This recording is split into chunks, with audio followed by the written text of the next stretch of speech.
Hello, my awesome 5th grade artist. Today we're starting a new project. We're going to be creating these toucans in the style of an artist named Henri Rousseau. And so before beginning this lesson, teachers, search on YouTube for the video Henri Rousseau Jungles and only watch the first 1 minute and 30 seconds of the video, and it'll give the students some background on him. But Henri Rousseau was a French artist, and so Henri in American would look like Henry. So, but the French pronounce it Henri. He was a French artist who taught himself to paint. He didn't go to college and learn how to paint.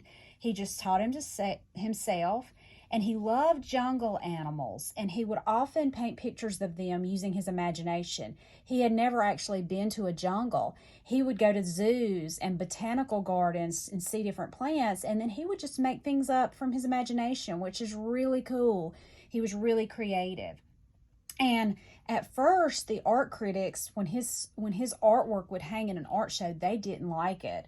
In fact, they said really ugly and mean things. But now he is one of the most famous artists of all time, and his artwork sells for millions of dollars. So I really like his artwork. Let's look at one of these. He was fascinated by jungles, like I said. This is one of his jungle paintings, and you can see the different animals he has hidden in here.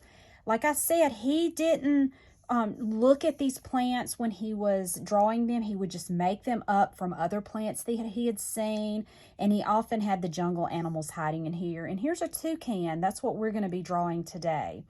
So to begin with, your teacher's going to give you a piece of 9x12 watercolor paper. I want you to make sure and turn it vertically with the long side going up and down. And we are going to draw our toucans. You're going to start with a pencil. I have lightly drawn mine with a pencil. I'm going to go over it with a Sharpie. So before you do anything, start with a pencil, and let's begin drawing our toucan. Okay, the first thing you're going to do, we start is with the eye.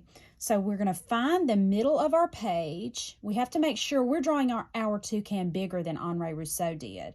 So we're going to make, find the middle, and then you're going to go just up a little bit, and you're going to make the eye. So we're going to make one circle, and then we are going to outline the circle with another one. And the only place we're going to color black in on this picture is with a black Sharpie is the pupil of the eye. So we're going to go ahead and do that. Let's make another tiny circle, and we're going to leave that white. That will show the reflection. And then we're just going to color in the pupil. And like I said, that's going to be the only place you color with Sharpie. Okay, now we're going to start his beak. Toucans have these huge beaks. So in front of the eye, make a slightly curved line. I mean, it's very slightly curved. It's almost straight. It's just got a little curve to it. And then come from the top and go up and over a little, down.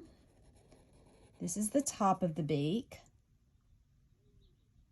And then we're going to start where we left off and make the bottom. It kind of curves up, then down, and connects back with that original line. Okay, now we're going to make the middle, so where the top and the bottom of the beak come together. Start at that point at the bottom, make a line that curves up and over. I didn't go all the way because we need to make another line here. And then toucans have some different coloration on their beaks. So we're going to make a curved line like this on the top part of the beak, and then another one. They have some very interesting coloration on their beaks.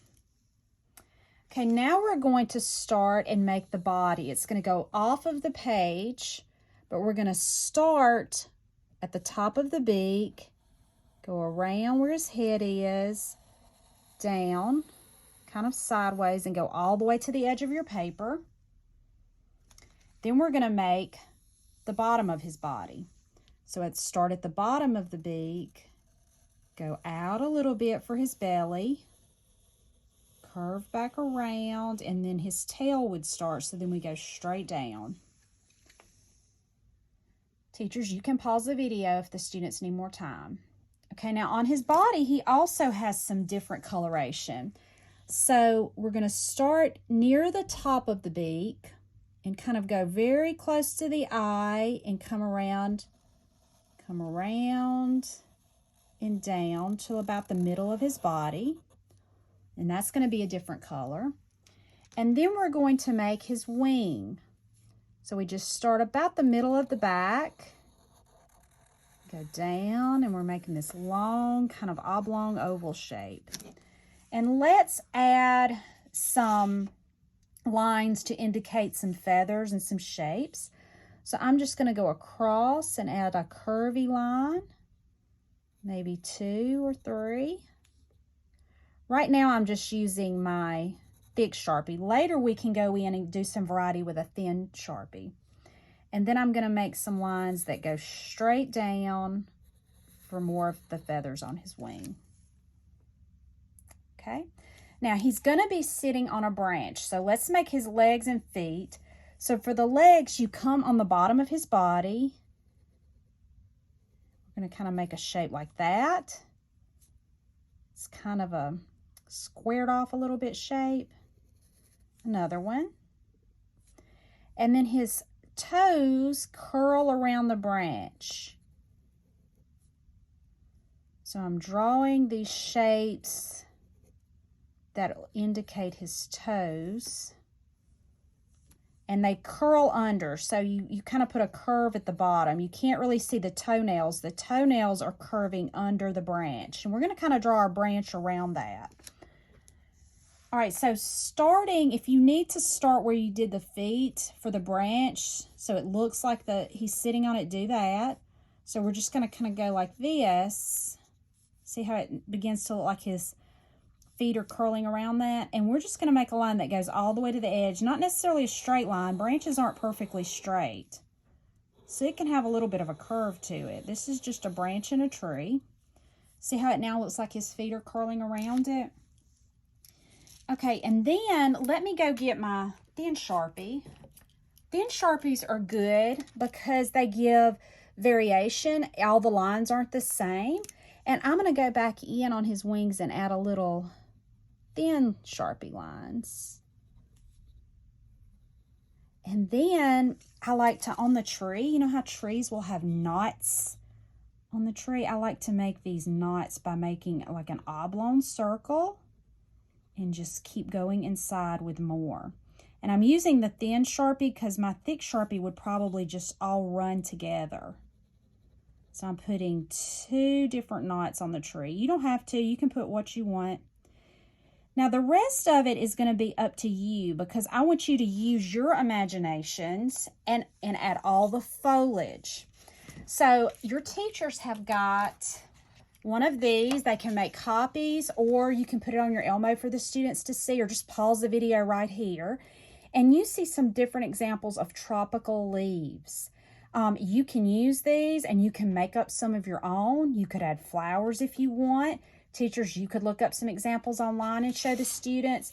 But you need to fill your paper with all of these vegetation. I even made some limbs that come down. So let's talk a little bit about our background, middle ground, and foreground. So in an artwork, foreground is what's closest to you. So in this picture, the toucan and the branch he's sitting on are going to be in our foreground. They're the closest to you. In our middle ground, it's going to be all of the vegetation. So the bird and the limb will overlap that. So you see how this pink leaf goes behind. And then the background is everything that I have colored in blue.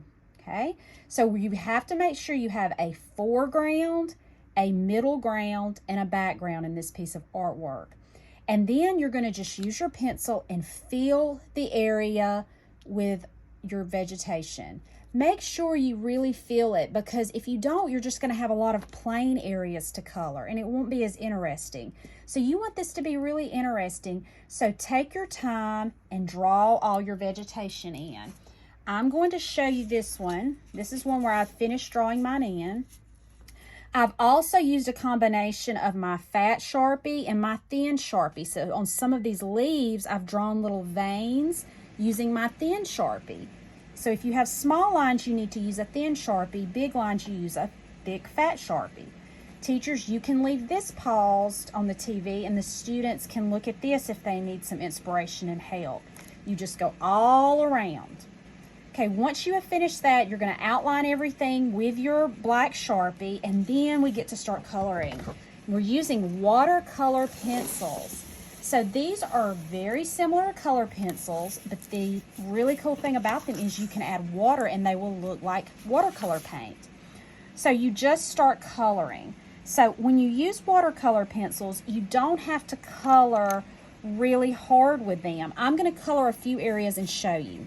So I'm going to make this part of the toucan's beak red, and I'm just lightly coloring. I'm trying to color neatly. You don't have to do it super, super neat because you will be adding the water, but you don't want to do it sloppy either. So take your time. So I'm coloring this in. And you will color your whole entire piece. I'm not going to do that right now, but you can do that. And then on the top part of the beak, I'm going to make some yellow. The neat thing about these is you can also blend. So I'm going to show you how I blend in just a minute. So I'm just coloring in my yellow. You don't, like I said, you don't need to press down really hard and make it dark because when you add the water, it's going to get darker. About medium pressure on this. And then the neat thing about these is you can blend. So I'm going to take some orange and just kind of go around my edges, and it'll bring a little orange into it. Make sure you know that the colors are going to blend well though when you do that. Remember, warm colors blend well together, cool colors, analogous colors. Those are colors that are next to each other on the color wheel. You know that those are going to blend well together. And teachers, have them color their entire piece before they start adding the water. So you'll color all of your toucan, you'll color all of your vegetation and your background. So it's good to just keep your background one solid color. And then on your leaves, it's good to use different shades of green and bring in some other colors because all leaves aren't all green. Some leaves are magenta and red and yellow and orange. So just be really creative with your colors. When you get it all colored, then it'll be time to add your water. So we're going to pretend like mine's all colored. And you're going to have a bowl of water, paintbrush, and some paper towels. So when we're painting, we use a fatter brush for big areas, a thin, skinny brush for small areas. I'm going to be using this just to start, but if you have some of these smaller areas, teachers, you may need to let them use a smaller paintbrush. You dip your paintbrush in the water. You don't need too much, so you can kind of drag it along the side, and you just go in and paint over it. Oh, and look, and see how I told you it would get darker? It makes it look like paint. And it is just beautiful how the colors kind of go together. Now, every time I do a new section, I need to wash my brush, drag it on the bottom, get some of the water off. Sometimes you may even need to wipe it. And then I go into my next color because if I don't wash my brush, it's going to muddle all my colors together. Okay, so you will do that over your entire piece, making sure if your water gets too dirty, you need to change water because it'll kind of interfere with your colors. And have fun with this. Be really creative like Rousseau. Probably most of you have never been to a jungle either, but you can be like Rousseau and use your imagination and make your very own jungle. And I cannot wait to see what you do, and I will see you next time. Bye.